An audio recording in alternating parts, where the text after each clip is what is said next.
भगवान श्री सुत जी ने कहा कि ये तो बताई हमने पंच उपचार पूजा, अब से ने बड़ी पूजा हम बताते हैं। जो बड़ी पूजा कब होती है? जब ब्राह्मण देवताओं के द्वारा कराई जाती है, जैसे अब हो रही है।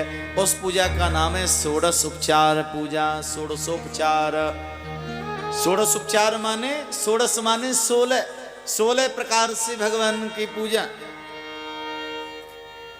शिव पुराण में वर्णन आता है, एक पूजा होती है 32 उपचार वाली, एक है 64 उपचार वाली, एक है भैया 128 उपचार वाली पूजा। शिव पुराण में 128 प्रकार की पूजा का वर्णन किया गया है, लेकिन हम तो भैया 16 उपचार की पूजा तक ही आपको बताएंगे। भाव से एक बार बोल दीजिए, हर हर महादेव। जोर से बोलो, हर हर महादेव।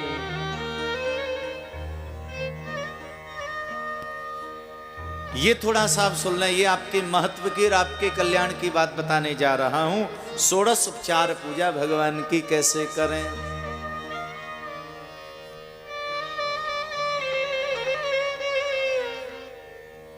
आपके घर में कोई अतिथि आ जाए तो अतिथि की पूजा, अतिथि के सत्कार के लिए तुमको कितना प्रयासरत होना पड़ता है, कितने चिंतित हो जाते हैं।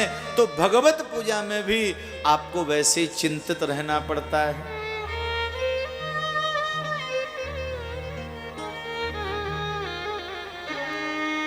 तो महाराज बताया,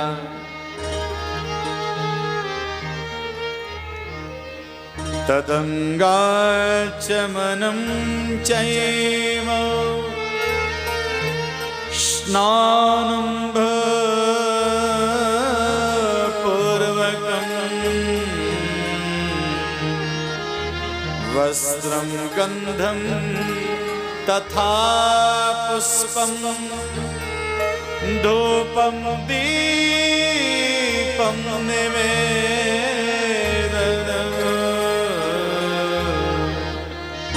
धूपं दीपं निवेदनम्।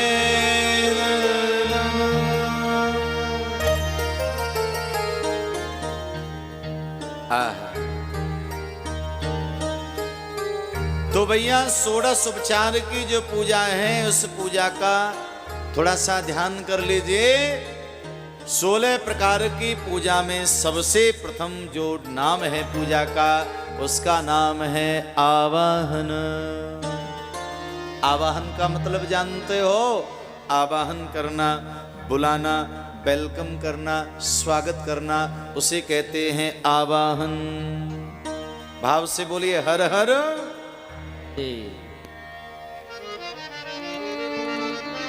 भाई द्वार पे कोई अतिथि आ गया और आपको पता है कि भैया ये चाय पीकर के ही जाएगा, ये जाने वाला नहीं है, तो आप आवाहन तो कम से कम कर दो, आइए आइए आइए आइए बैठिए, क्योंकि पता है वो जाने वाला नहीं है वो। इसी प्रकार से भैया भगवान को बुलाना है तो बड़ी निष्ठा से भगवान का थोड़ा सा आवाहन कर लो। भगवान को बुलाओ आदर से, प्रभु पधारिए, और भगवान जैसे ही आ जाएं तो पूजा का षोडश उपचार में दूसरा नियम है आसनम।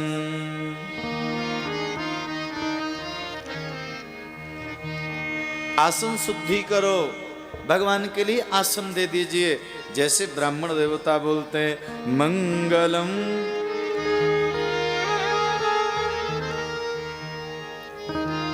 मंगलम भगवान विष्णु मंगलम गरुड़ध्वज मंगलम पुंडरीकाक्ष मंगलायतन हरे मंगलायतन हरे। राग केदार बड़ी दिव्य और मधुर राग है ये।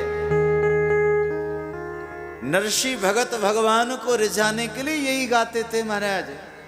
जब भी भक्त नरसी को नानी वायरो मायरो हो, सुना होगा आपने, तो नरसी भगत जब भी भगवान को प्रसन्न करते यही राग गाते थे। इसका नाम है केदार राग। और एक बार क्या हुआ मालूम है, भगवान ने बड़ी कठोर परीक्षा ली नरसी जी की। उनका एक नियम था नरसी भगत का, अनक्षेत्र चलता था। जब तक अनेक साधु महात्माओं को भोजन ना करा दें, प्रसाद ना ग्रहण करवा दें भैया, तब तक चैन नहीं पड़ता।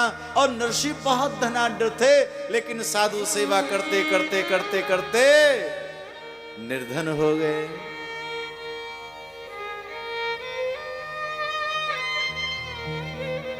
एक दिन क्या हुआ महाराज, कुछ महात्मा लोगों की टोली आ गई और नरसी जी की हालत ये हो गई, आज है तो कल के लिए नहीं है। नरसी भगत बड़े उदास, लेकिन पड़ोस के लोगों ने बड़ा व्यंग कस दिया नरसी पर, बड़ा मजाक कर दिया। हजारों महात्माओं की टोली आ रही थी और कहा भैया तुम्हारे गांव में कोई सेठ है जो इन महात्माओं की सेवा कर सके। पड़ोसियों ने व्यंग कर दिया, ए महात्माओं चले जाओ, एक ही सेठ है हमारे यहाँ पर नरसी, बहुत बड़ा दानी है वो, उसके यहाँ पे चले जाओ। अब उन महात्माओं को तो पता नहीं कि नरसी इतना गरीब है। आगे भैया वो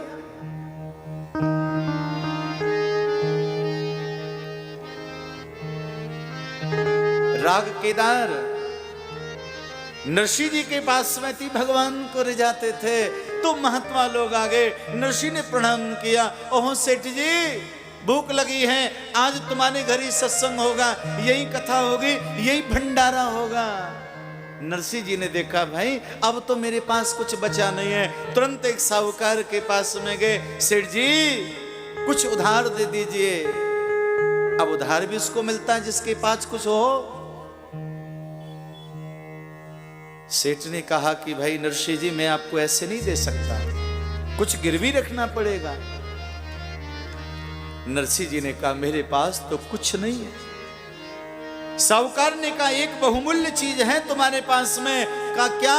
केदार राग, जिस राग से गोविंद को रिझाते हो उस राग को गिरवी रख दो।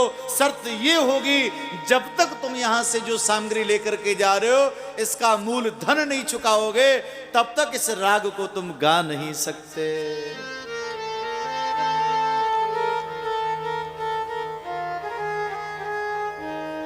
कैसी परिस्थिति आ गई भैया, थोड़ा सा विचार कर लो। नरसी भगत ने वो केदार राग जिससे गोविंद को रिझाते थे आज वो मना साहूकार के यहाँ गिरवी रख दिया और द्रव्य लेकर के उन महात्माओं की साधु संतों की सेवा में सारा धन व्यय कर दिया महाराज।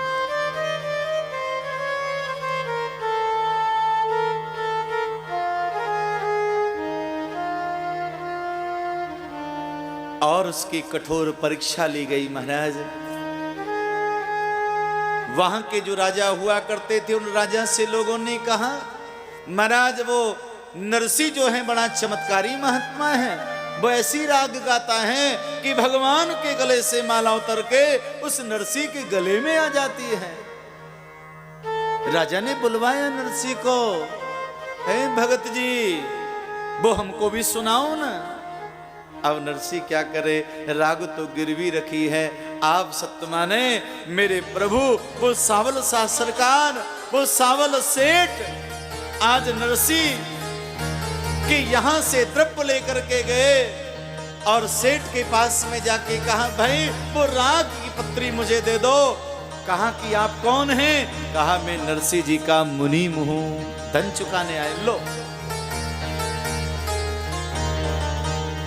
और जैसे ही वो पत्री नरसी जी को प्राप्त हुई तभी नरसी जी ने गाया, दर्शन दो घनश्याम नाथ मोरे अखियां प्यासी रे, दर्शन दो घन श्याम।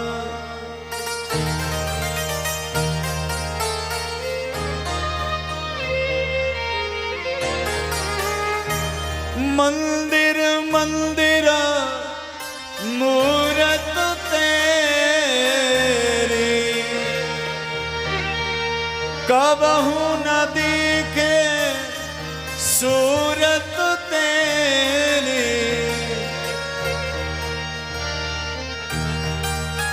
आहा,